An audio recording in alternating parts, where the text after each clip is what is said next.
Topic है बेलन, यानी बेलन क्या होता है और उसके पृष्ठीय क्षेत्रफल को कैसे ज्ञात करते हैं, उसके आयतन को किस तरीके से निकाला जाता है, इसके बारे में आज हम पढ़ने वाले हैं। तो हमारा टॉपिक क्या है, बेलन।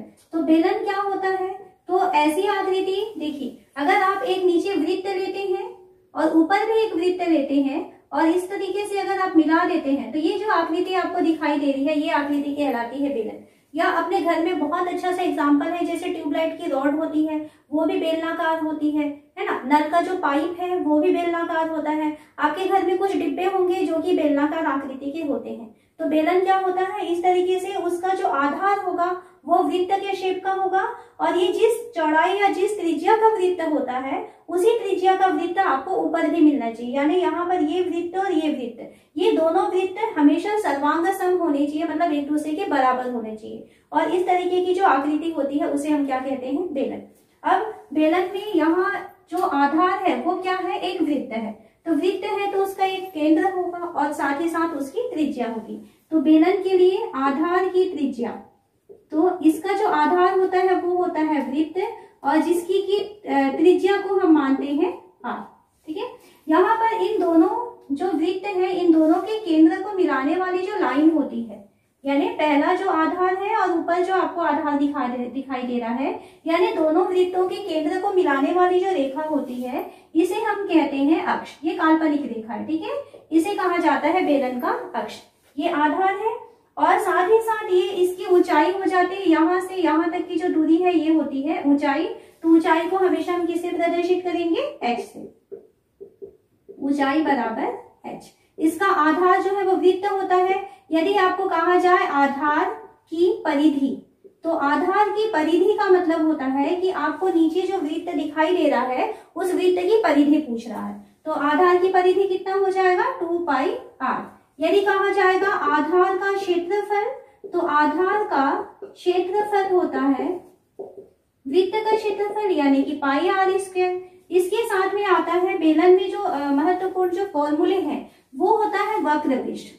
तो पहले हम देखते हैं कि वक्र पृष्ठ क्या होता है। तो बेलन का मैं आपको एक एग्जांपल दिखा रही हूँ। जैसे मैंने यहाँ पर एक डिब्बा लिया हुआ है, ये बेलनाकार डिब्बा है, ठीक है। इसका आधार जो है आपको कैसा दिखाई दे रहा है, वृत्त के आकार का दिखाई दे रहा है। इधर भी आपको एक आधार दिखाई दे रहा है, ये भी वृत्त के आधार आकार का दिखाई दे रहा है। और ये कैसा डिब्बा है, एक बेलनाकार डिब्बा है। तो इसमें अभी बारी आती है कि वक्र पृष्ठ क्या होता है। वक्र पृष्ठ का मतलब होता है कि ये बेलन का ये वाला हिस्सा, जो मुड़ा वाला ये हिस्सा है, ठीक है, तो ये हिस्सा कहलाता है वक्र पृष्ठ। देखिए इसमें कौन कौन से भाग होते हैं। ये वाला हिस्सा जो मुड़ा वाला भाग है, इसकी जो दीवारी है, ये कहलाएगा वक्र पृष्ठ, इसका जो क्षेत्रफल होगा। इसके साथ यदि मान लीजिए हम आधार के क्षेत्रफल और ऊपर का जो आपको एक और आधार दिखाई दे रहा है, दो वृत्ताकार आधार है इसके, तो इन दोनों के क्षेत्रफल को भी यदि जोड़ देते हैं तो वो बन जाता है संपूर्ण पृष्ठ। ये सिर्फ बाहरी हिस्सा, किनारे वाले हिस्से को यदि लेते हैं, इसकी दीवारों को बस लेते हैं, तो वो वक्र पृष्ठ कहलाएगा। वक्र यानी मुड़ा हुआ भाग, ठीक है। तो ये वक्र पृष्ठ हुआ। इस वक्र पृष्ठ के साथ यदि हम नीचे का वृत्त और ऊपर के वृत्त को भी जोड़ देंगे, उसके क्षेत्रफल को जोड़ देंगे, तो वो बन जाएगा संपूर्ण पृष्ठ। उसके बाद में आती है बारी आयतन की। तो आयतन का मतलब होता है कि ये जो बेलन है वो कितनी जगह घेरता है, तो वो कहलाएगा उसका आयतन। तो इसके फॉर्मूले देखते हैं क्या क्या होता है। इसमें एक चीज और बताना था कि ये बेलन का यदि हम जाल बनाते हैं, नेट बनाते हैं, जैसे हम पिछली क्लासेस में किसका बनाए थे, घन और घनाभ का, तो यदि बेलन का नेट बनाया जाएगा तो किस तरीके से बनेगा। यानी अगर आप इसको यहाँ से इस तरीके से इसको यदि काटें, ठीक है, और इसको फैलाते हैं, तो इसका जो वक्र पृष्ठ है वो फैल के इस तरीके से हो जाएगा, ये किनारे वाला हिस्सा, ठीक। इसका जो आधार है वो कैसा है, वृत्ताकार है। ये ऊपर भी कैसा है, वृत्ताकार है। तो आपको ऊपर भी एक वृत्त दिखाई देगा और नीचे भी आपको एक वृत्त दिखाई देगा। तो इस तरीके से हम बेलन को यदि इसका जाल बनाएंगे या नेट बनाएंगे, तो इस तरीके से बेलन का नेट बनता है, ठीक है। यहाँ पे ये जो दोनों आधार आपको दिखाई दे रहे हैं वो वृत्ताकार होते हैं और दोनों ही सर्वांग सम वृत्त होते हैं। अब यहाँ पे हम देखते हैं कि वक्र पृष्ठ क्या होता है। तो वक्र पृष्ठ का मतलब क्या हुआ कि यहाँ पे बेलन का जो ये किनारे वाला हिस्सा है, जो बाहरी हिस्सा है ना, उसे हम कहते हैं वक्र पृष्ठ। तो वक्र पृष्ठ ज्ञात करने के लिए देखिए, यहाँ पर ये जो बेलन का परिधि है, बेलन के आधार की परिधि है, है ना। इस बेलन के आधार की परिधि को अगर हम h ऊंचाई तक लेके जाते हैं तो ये वाला हिस्सा जो है वो क्या बना है, इसका वक्र पृष्ठ बना है। इसको जाल से समझते हैं तो आपको ज्यादा अच्छे से समझ में आएगा। ये बेलन का जाल था, इस तरीके से यहाँ से बेलन को यदि हम बीच से ओपन करेंगे तो इस तरीके से हमको इसका जाल दिखाई देगा। यहाँ पे हम वक्र पृष्ठ की बात करते हैं तो ये वाला एरिया जो है ये वक्र पृष्ठ बनेगा। अब ये कैसा आकृति दिखाई दे रहा है, आपको एक आयत की आकृति का दिखाई दे रहा है। यहाँ से ये वाली जो लंबाई है, ये जब बेलन बना था तो ये उस बेलन की ऊंचाई बना था, ये आधार था, ये भी आधार था, ठीक है। ये वाला जो हिस्सा है ये क्या था, इस नीचे के आधार के किनारे से इस तरीके से वो चिपका हुआ था, जिसको कि हम नेट बनाने के लिए बाहर तक निकाल दिए हैं। तो ये जो लंबाई है, ये लंबाई कितनी होगी, जितनी इस वृत्त की परिधि होगी, है ना। और वृत्त की त्रिज्या कितनी है, r है, यानी वृत्त की जो परिधि है उसकी वैल्यू है 2 पाई r। तो यहाँ पर ये जो आपको आयत दिखाई दे रहा है, इस आयत की लंबाई है 2 पाई r और इस आयत की जो चौड़ाई है वो है h। हम बात करते हैं वक्र पृष्ठ की। वक्र पृष्ठ यानी इसका क्षेत्रफल, जो बेलन की दीवारों को बना रहा था, तो इसका क्षेत्रफल क्या होगा, आयत का क्षेत्रफल लंबाई गुणी चौड़ाई यानी कि 2 पाई r गुणा h। तो बेलन का वक्र पृष्ठ होता है 2 पाई r h। ये फॉर्मूला याद रखेंगे। दूसरा होता है बेलन में संपूर्ण पृष्ठ। संपूर्ण पृष्ठ का मतलब होता है कि आप इस वक्र पृष्ठ के साथ इस दोनों जो वृत्त आपको दिखाई दे रहे हैं उन दोनों के क्षेत्रफल को भी जोड़ देंगे। वक्र पृष्ठ कितना है 2 पाई r h और इसके साथ आप जोड़ रहे हैं वृत्त का क्षेत्रफल पाई r स्क्वायर, इसका भी क्षेत्रफल है पाई r स्क्वायर, क्योंकि समान वृत्त है ये दोनों। कितने बार पाई r स्क्वायर, 2 बार पाई r स्क्वायर। ये जोड़ दिए, कॉमन निकाल सकते हैं, दोनों के पास है, पाई भी दोनों के पास है और r भी दोनों के पास है, तो r भी कॉमन निकाल दिए। इसके पास बचा है h और दूसरे के पास बचा है r। तो ये होता है बेलन के संपूर्ण पृष्ठ का क्षेत्रफल 2 पाई r h प्लस r। बेलन के वक्र पृष्ठ का क्षेत्रफल 2 पाई r h। अब आता है बेलन का आयतन। आयतन का मतलब होता है कि ये बेलन कितनी जगह घेरता है, इसके अंदर जो धारिता है वो कितनी है। तो आयतन का मतलब है हम उसके अंदर कितना पदार्थ भर सकते हैं। अब पदार्थ भर रहे हैं मतलब आपको क्या करना है, क्षेत्रफल को कवर करना है। और कितनी ऊंचाई तक क्षेत्रफल कवर करेंगे, h ऊंचाई तक। तो आयतन बराबर होगा वृत्त का क्षेत्रफल यानी कि पाई r स्क्वायर को कवर करेंगे कितनी ऊंचाई तक, h ऊंचाई तक। तो ये होता है बेलन का आयतन। तो आपको इसके फॉर्मूले अच्छे से याद करना है। बेलन में जो आधार होता है वो वृत्ताकार होता है। आधार की त्रिज्या या बेलन की त्रिज्या को हम r से प्रदर्शित करेंगे, बेलन की ऊंचाई को h से प्रदर्शित करेंगे। यदि आपको बेलन के आधार की परिधि कहता है तो 2 पाई r लेंगे। बेलन के आधार का क्षेत्रफल होता है पाई r स्क्वायर, जो वृत्त की परिधि है और वृत्त का क्षेत्रफल है, वही फॉर्मूला है, ठीक है। बेलन के लिए नया क्या है, वक्र पृष्ठ। तो वक्र पृष्ठ का फॉर्मूला 2 पाई r h। बेलन का संपूर्ण पृष्ठ 2 पाई r h प्लस r और बेलन का आयतन पाई r स्क्वायर h। तो इस तरीके से फॉर्मूले हैं इसके। अब इसके क्वेश्चन सॉल्व करते हैं। यहाँ क्वेश्चन दिया है, एक बेलन के आधार की त्रिज्या 14 सेंटीमीटर है, ऊंचाई 10 सेंटीमीटर है। बेलन का वक्र पृष्ठ और संपूर्ण पृष्ठ का क्षेत्रफल ज्ञात करना है। तो सबसे पहले हम इसमें देखते हैं कि आपको सवाल में दिया क्या है। तो हमें दिया है एक बेलन है, उस बेलन की त्रिज्या, तो बेलन की त्रिज्या को हम प्रदर्शित करते हैं r से। तो r का मान हमें दिया है 14 सेंटीमीटर और हमें दिया है बेलन की ऊंचाई, तो ऊंचाई को लिखा जाता है h। h का मान हमको कितना दिया है, 10 सेंटीमीटर, ठीक है। इस तरीके से आप बेलन को ड्रॉ भी कर सकते हैं। ये बेलन है और यहाँ पर आपको त्रिज्या का मान कितना दिया है, 14 सेंटीमीटर। ये 14 दिया है और ये है इसकी ऊंचाई, तो ऊंचाई की वैल्यू इसने दिया हुआ है 10 सेंटीमीटर। यहाँ से यहाँ तक ये ऊंचाई है, ये है 10 सेंटीमीटर, ठीक है। तो यहाँ पर आपको r और h दोनों मालूम है। हमें सबसे पहले निकालना है बेलन का वक्र पृष्ठ। तो यहाँ पर लिखते हैं वक्र पृष्ठ। तो बेलन का वक्र पृष्ठ होता है 2 पाई r h। वैल्यू रखते हैं 2 पाई मतलब 22/7। r का मान हमें दिया है यहाँ पर 14 और h का मान है 10। कैंसिल हो सकता है, 7 एकम 7, 7 दूनी 14। तो 22 दूनी 44, 44 दूनी 88, ये हो गया 88 और एक 0 है।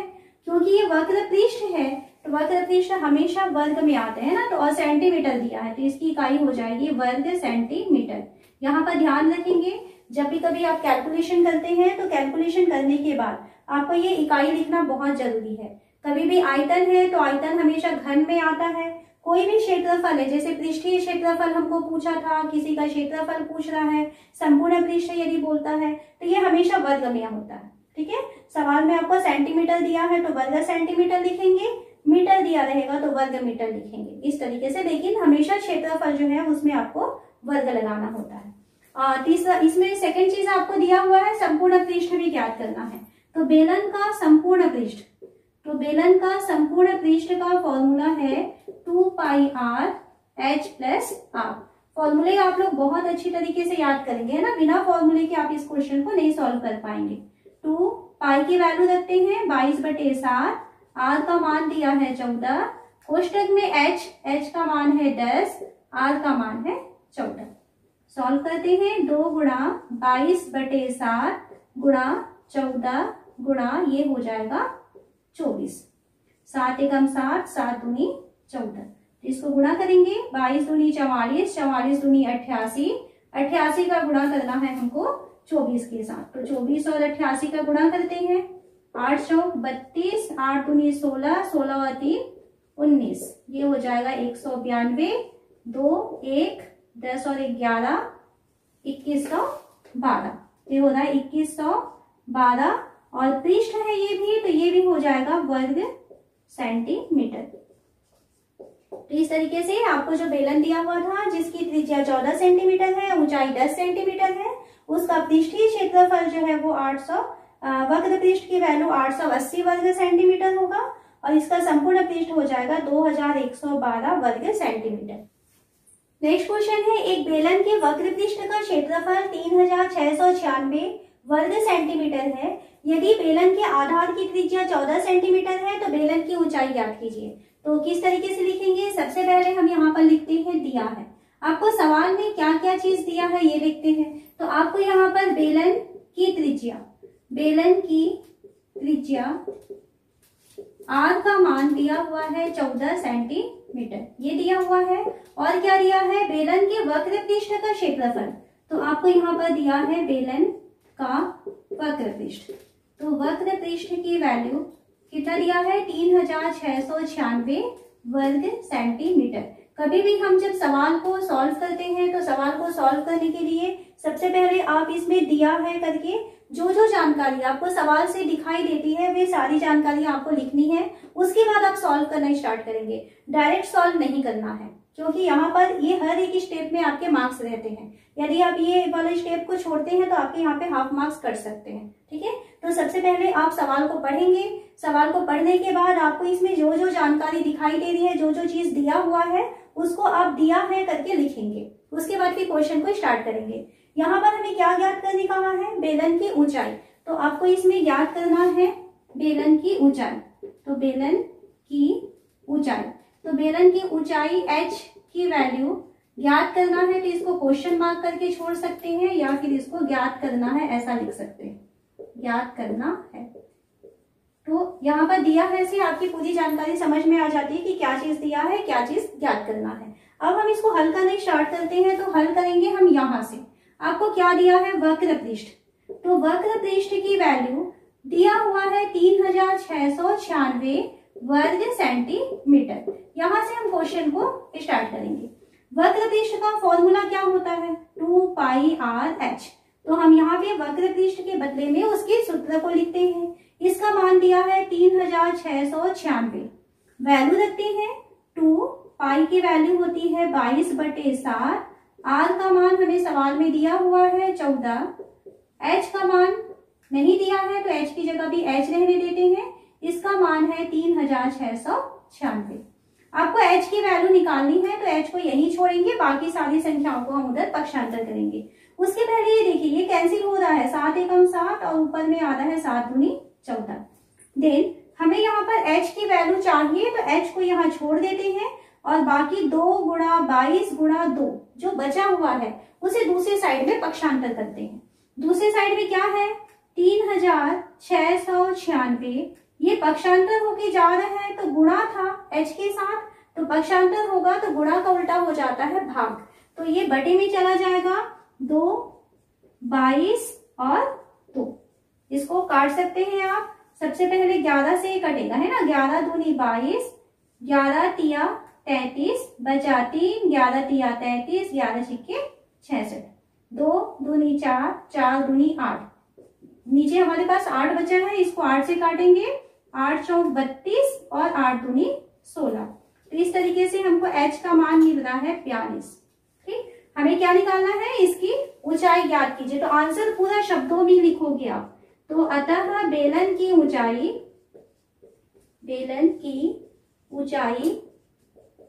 42 सेंटीमीटर है। इस तरीके से आपको आंसर को पूरे सेंटेंस बना के लिखना है। यहाँ भी आपके नंबर छिपे होते हैं। यदि आप यहाँ पर इतना ही लिख करके h बराबर 42 लिख करके छोड़ते हैं तो यहाँ पे आपके आधे नंबर कट सकते हैं, है ना। तो इस तरीके से आप इसको ध्यान रखेंगे। नेक्स्ट क्वेश्चन है 14 सेंटीमीटर ऊंचाई वाले बेलन के वक्र पृष्ठ का क्षेत्रफल 88 वर्ग सेंटीमीटर है, तो बेलन के आधार का व्यास ज्ञात कीजिए।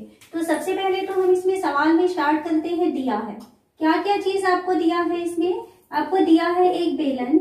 इस बेलन के लिए 14 सेंटीमीटर ऊंचाई कहा है, तो बेलन की ऊंचाई को h से प्रदर्शित करते हैं। इसकी वैल्यू दिया है 14 सेंटीमीटर और साथ ही साथ इसके वक्र पृष्ठ का क्षेत्रफल हमें दिया हुआ है 88 वर्ग सेंटीमीटर। तो हमें इसमें और क्या दिया है, वक्र पृष्ठ। तो वक्र पृष्ठ का मान दिया हुआ है 88 वर्ग सेंटीमीटर। क्या ज्ञात करना है, इसमें आधार का व्यास ज्ञात करना है। इसमें हम मान लेते हैं त्रिज्या, तो त्रिज्या r की वैल्यू आपको नहीं मालूम है और आपको क्या ज्ञात करना है, आधार का व्यास।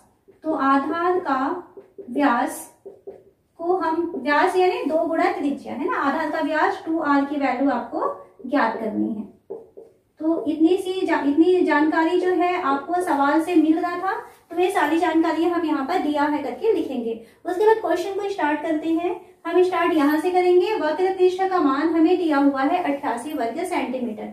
तो हम लिखते हैं यहाँ पर वक्र पृष्ठ, यहाँ पर आप इस तरीके से भी लिख सकते हैं बेलन का वक्र पृष्ठ। ठीक है, वैसे हम क्वेश्चन बेलन का बना रहे हैं लेकिन वो बेलन का ही होगा। तो बेलन का वक्र पृष्ठ होता है, यहाँ पे सवाल के अनुसार हमें दिया हुआ है 88 वर्ग सेंटीमीटर। तो वक्र पृष्ठ के नीचे हम वक्र पृष्ठ का फॉर्मूला लिखते हैं। वक्र पृष्ठ का फॉर्मूला होता है 2πr/h। इसका मान दिया है 88। इसमें से जो जो वैल्यू आपको मालूम है वो रख दीजिए। अच्छा, यहाँ पर आपको आधार का व्यास चाहिए, यानी 2r की वैल्यू चाहिए। तो एक काम करते हैं, 2 और r इन दोनों को रखते हैं एक जगह पे। ये 2r हो गया इनटू पाई था, पाई के बदले हम लिखेंगे 22/7 और h था तो h के बदले हमको दिया हुआ है 14 बराबर 88। 2r को आप चाहें तो सेपरेट करें या यहाँ से सिर्फ r की वैल्यू निकाल करके बाद में फिर व्यास निकाल सकते हैं, लेकिन क्योंकि हमें मालूम है कि हमको 2r की वैल्यू निकालनी है तो यहाँ से इसको 2r को एक साथ रहने देते हैं। ठीक है, ये 2r को आपको यहाँ से ऐसे ही रहने देना है। कुछ कैंसिल हो सकता है, 7 एकम 7, 7 दूनी 14। आपको किसकी वैल्यू चाहिए, 2r की वैल्यू। तो 2r को यहाँ रखते हैं और बाकी इसके साथ जो संख्याएं गुणा है उसे पक्षांतर करके दूसरी तरफ ले जाते हैं। तो ये हो जाएगा 88 और ये 22 गुणा 2 गुणा था तो ये 22 और 2 जो है वो कहाँ चला जाएगा, भाग में चला जाएगा। 22 एकम 22, 22 दूनी 22 चौक 88, 2 एकम 2, 2 दूनी 4। तो आपको क्या मिल रहा है, 2r की वैल्यू 2 मिल रहा है। 2r यानी व्यास, तो व्यास बराबर आपको मिल रहा है यहाँ पर 2 सेंटीमीटर। यहाँ पे क्वेश्चन को आप सॉल्व करना चाहें तो क्या कर सकते हैं, यहाँ से आप r की वैल्यू पहले निकालें। r का मान 1 सेंटीमीटर हो जाएगा। सवाल में आपको व्यास निकालने कहा है, तो व्यास बराबर 2 गुणित त्रिज्या करके 2 गुणा 1 बराबर 2 सेंटीमीटर। ऐसे भी आप सॉल्व कर सकते हैं या डायरेक्ट अभी जैसे हम सॉल्व किए हैं डायरेक्ट व्यास निकाले हैं, ऐसे भी आप इसको कर सकते हैं।